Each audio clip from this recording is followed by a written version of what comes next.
Good afternoon, everybody, and thanks for your time this afternoon. Today I'm joined with Martina. First, I'd like to acknowledge the traditional owners on the various lands on which we are meeting today. For me, that is the Wurundjeri people of the Kulin Nation, and I pay my respects to elders past and present. Today, I have a number of updates. First of which is that I would like to acknowledge and congratulate our team at the South Australian Aquatic and Leisure Centre, who had to close down at very short notice during the South Australian lockdowns last week and then reopen again equally with short notice. Thank you for your quick response to this. I think we all need to be aware that future close downs and reopenings, however short they may be, are our future reality, whatever state we're in. In Victoria, on Sunday, Daniel Andrews announced some changes to restrictions that are now in effect. Most notably, the wearing of masks is now mandatory indoors only and for industry COVID safe plans. This means that we can now go for a walk outside without a mask. How good is that? Unless, of course, we can't socially distance. At our sites, the wearing of masks indoor will therefore continue. And for those working outside, as part of our COVID safe plan and in the acknowledgement that we can't always socially distance, we will continue with the mandatory wearing of masks for staff. Capacity limits for recreation were also updated. And the slide on the screen shows the new capacity limits and requirements we need to meet.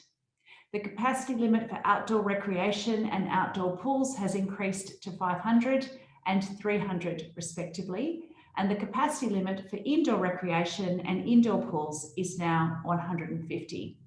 The density quotient for 1 person per 4 square metres remains for all indoor areas. A big shout out to our recreation teams who have been managing the capacity limits as they are updated with such professionalism. And of course, that includes camping and King Swim as well. So thank you so much for all your work on that.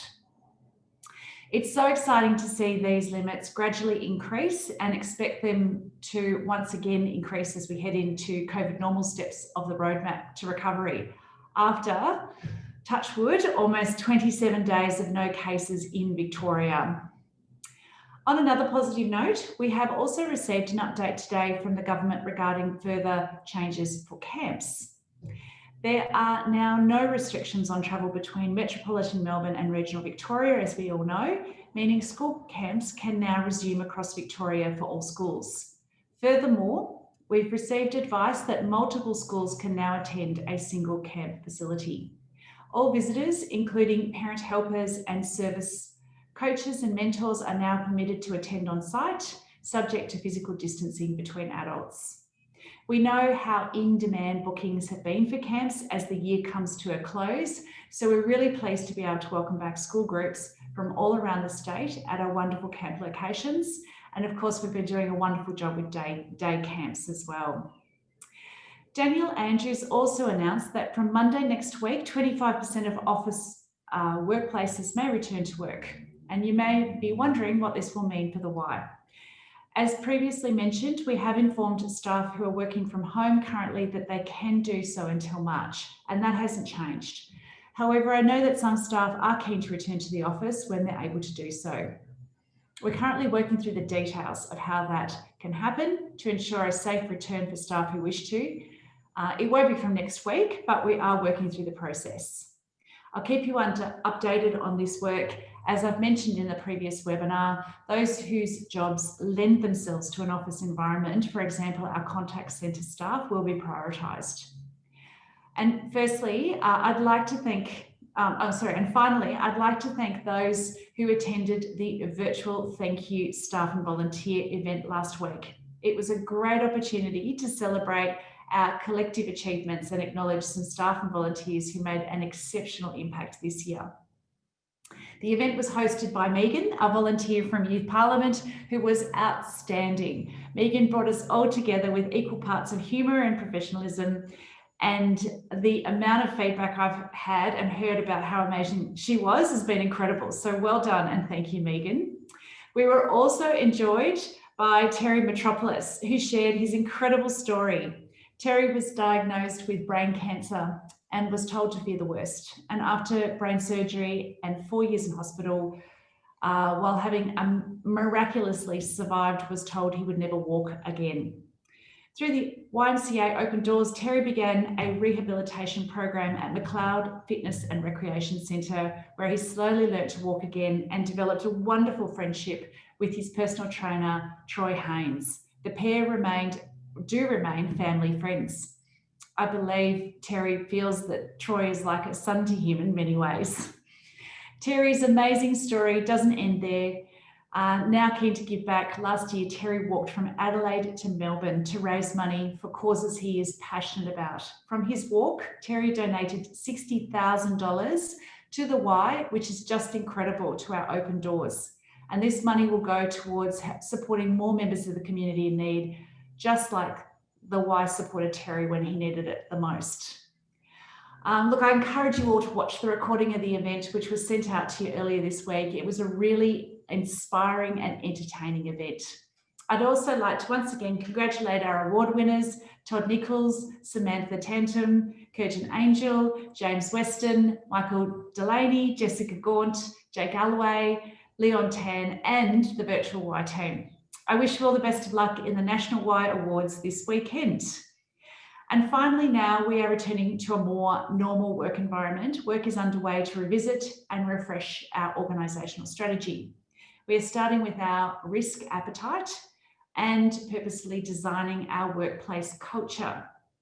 In terms of culture, we want to ensure that we understand the elements of culture we all love, the parts we might like to change, as well as those elements we would like to aspire to.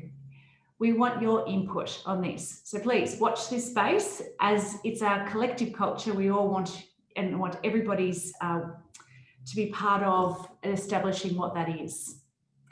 Once we have established the risk appetite and have articulated our culture, we'll move on to strategic intent. And that includes refreshing things like our vision, values, and our strategic priorities. Like we did for our organisational goals last year, we'll be looking for volunteers to help us shape these, and we'll be trying to garner as much input from you all as possible. I'll now hand over to Martina. You're on mute. I'm on mute. Thanks, Carolyn. So as Carolyn's just been talking about culture, please stay tuned for our upcoming staff and volunteer survey, which this year, as well as focusing on engagement, will also be focusing on our culture. And the process that we're going to undertake really will give all staff an opportunity to be heard. So, you know, it's really going to drive where we're going in the organisation, and we really want a positive culture. So we really hope you'll take part. So for a positive stat to start, this week we now have approximately 3,000 of our staff back at work, which is 10% more than at our last update. Earlier this week, you would have received an email outlining the end of year office closure period. The dates for the close down are from Wednesday, the 23rd of December to Friday, the 1st of January. All staff in non-essential roles are required to take annual leave, and if you don't have enough annual leave, it will be leave without pay. This applies to all our full-time and part-time staff, including those on JobKeeper, for the days that are now displayed up on your screen. As you can see, a number of the days are public holidays. So there are 5 days in total where annual leave needs to be taken out of the 8 business days of the close down period. Your managers will be working with you to confirm if your role is essential or non-essential during the Christmas close down period, and they will provide this list to the People and Culture team by the first week of December. We are looking forward to as many of our staff as possible taking a break over this time to celebrate being COVID-free and spending quality time with our friends and family. The majority of the shared services roles will be taking leave at this time, with exceptions for areas that provide customer support. However, don't be concerned, as we will ensure there is enough support for sites that are operating during the close down period. One thing that we all need to be really mindful of is the very important fact that RITEC will now be the source of truth when it comes to paying staff moving forward. Currently, the payroll team are still having to do a huge amount of manual corrections for each payroll. The last payroll, they had to do adjustments for up to 1,400 hours. This was not the intended use of RITEC. The payroll team will, from now on, no longer be making manual corrections and will be paying staff based on the records in RITEC only. This means managers must ensure that all shifts are correctly recorded in RITEC, including any COVID stand-down hours, to ensure that correct payments are made to their teams. After providing many opportunities for RITEC training, and with a great number of you now having attended these sessions, we hope that everyone can understand how to use the system. However, if you do need any help, you can email the RITEC help desk at rta.vic@ymca.org.au for support. The same will be true for the Christmas close down period. Payroll will be processing all payments as per what is in RITEC. If there is not a shift or an annual leave rostered in the system, then it will be processed as leave without pay. If you feel during any of these periods you have been incorrectly paid, then if you could please raise the issue with your manager. Your manager will then work to rectify the issue in RITEC and then approve that you have been incorrectly paid in the previous pay period. Again, if you have any problems with the system, please contact the RITEC help desk. If you have any questions in regard to this process, if you type them in now, I will try and do everything I can to answer them or take them on board. Finally, a big shout out to all of our staff who will be working over the close down period. You, of course, will be encouraged to take a well-earned break over summer. So I will now open it up for questions. All right, I've got 2 questions at the moment, so please type in the rest of your questions if you've got them. So first one, how is Kingswim tracking, this is for me, for the January-March quarter in regards to JobKeeper eligibility, and when will the last payment for this quarter be? That's for you, Martina, that last one. Look, I think we're tracking that we will be eligible in Kingswim up to for the January-March quarter. As you can appreciate, our income is considerably less than a reduction of 15%. So I feel pretty confident that we will be eligible. And Martina, when will the last payment for this quarter be? Yeah, it will be, so the eligibility for JobKeeper finishes on the 28th of March. However, because of our pay runs, it will be the fortnight prior to that. So that's just a big shout out, and we'll do it later on in next year as well. But our pay run will actually, our JobKeeper will finish in the pay run prior to the last pay run of March, but that's the time frame.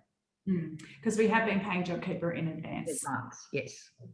So second questions. I feel like we're not necessarily the right people. I should have had Amanda here. With parents being allowed into childcare centres from next week for drop-off and pickups only whilst wearing masks, will we provide the masks? No, we wouldn't be providing masks to parents. Of course, I must admit, look, I went to, I think, we need to have a few there just for the odd time that this might happen.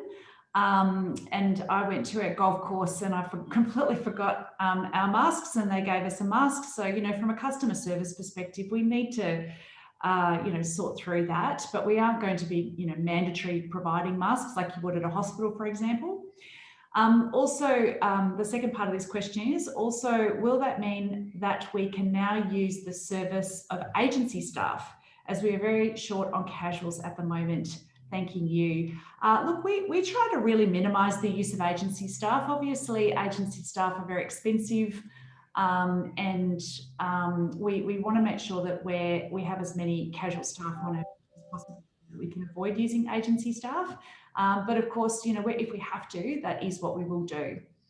But yes, that's why. So Martina, you wanted to say something? I was just going to add on to that, and it was only just this afternoon that I had a meeting with the senior managers in both the OSH and the children's programs teams about how we can streamline the recruitment process so that hopefully we will have enough casuals to cover the shifts. Oh dear, I've got two more questions. So are staff and volunteers allowed to use their employee cards at the gym in the near future? Martine, do you know the answer to that? I No? don't know the answer to that, Carolyn, apart from the fact that I do know that we were working through it, and when we get to that position where our customers will be able to book freely, then we will open it up to everyone again, but I don't have a date for it. Yeah, so look, I know the team are working on it. There was a recreation team in particular that are working on it. Obviously, they're just a bit preoccupied right at the moment getting the centres open, but I imagine we can give an update on that in our webinar, and no doubt Eloise is watching this. We'll give it an update in 2 weeks' time. But we would, it's our absolute intent to be able to open that back up again. So do you know when creche may open at Northcote Aquatic Centre? I think we're going to have to take that one on notice unless Fiona's watching this and she writes me a little text. So yeah, I'm not quite sure about that. But clearly with all of these things, it's somewhat dependent on what services each of the local governments want us to open up. And so, creche would certainly be something we would be looking to be persuading them to open up. Okay, 2 more questions here. Will JobKeeper continue over the close down period? This one's for you, Martina. Mm-hmm. When will the further reduction in pay come into effect for JobKeeper? Yes, okay. So the in terms of the close down period, yes, it will continue to be, people will continue to receive the JobKeeper during the close down period, and the new, the further reduction comes into effect in January. However, if staff, we will be providing an update, an email update on that into the next week, I think it is, or the week after. Fantastic. And Eloise has said the plan is to provide an update regarding the staff and volunteer access card in the next webinar. So yes, I'm hoping that there'll be some good news then. Now that is all the questions. So I will leave it at that. Thanks everybody for your questions. Martina, keep an eye on it just in case there is any more. Before we finish up, there have been some exciting development opportunities happening with YMCA Action Sports Team. Nick Buskins, who has been on these webinars a couple of times now, our long-serving executive manager, was approached by Skate Australia to fill a temporary 9-month secondment. When skateboarding was announced as an Olympic sport to debut at the Tokyo Games, an independent commission was formed to develop a pathway program to support young athletes aspiring to compete at that high level. And Nick's going to be responsible for developing a longer term strategy and funding streams for high performance and pathway programs, working with the sports key stakeholders, including the Australian Institute of Sport, Sports Australia and Skateboarding Australia. These are really important relationships to hold as YMCA Action Sports grows and becomes a really prominent supporter of young people and service provided in the skateboarding world. An internal expression of interest process was held to backfill Nick's role while he's on secondment, and I'm really pleased to announce the successful applicant was Paul McPherson, current centre manager at Faulkner Leisure Centre. And we really look forward to Paul stepping into his new role in the next few weeks, and would like to congratulate Nick on this amazing secondment. It's an incredible opportunity both for Nick and Paul and the Y. So look, that's all today. Was there any more? Carolyn, I am going to jump back in because we do have just a couple more questions. Oh, well, one's a question and one's a shout out. So I think we should do both of those. The question was, can I choose to use leave without pay over the holiday period, even if I have annual leave? And the answer to that is no. If you have annual leave, you will need to take annual leave during that period. And the second one is, it's not a question, but it's a shout out that our Youth Parliament program had 2 more bills made into legislation this week that were first debated by young people in our program, and that was raising the age for foster care payments to 21 and air conditioning for public housing. So they're both going into Victorian legislation this week. So well done to our Youth Parliament program. Oh, I think that's absolutely brilliant and an absolute testament to the quality of the bills, which you can find on Virtual Y, of course, if you want to go and have a look at them. We didn't do the normal program. We did it all, chose to do it all virtually. And yeah, what a fantastic outcome. So thank you for those shout outs. And look, that's all for today. Thanks, Martina, for joining me. And of course, see you in a fortnight. Cheers, everybody. Bye.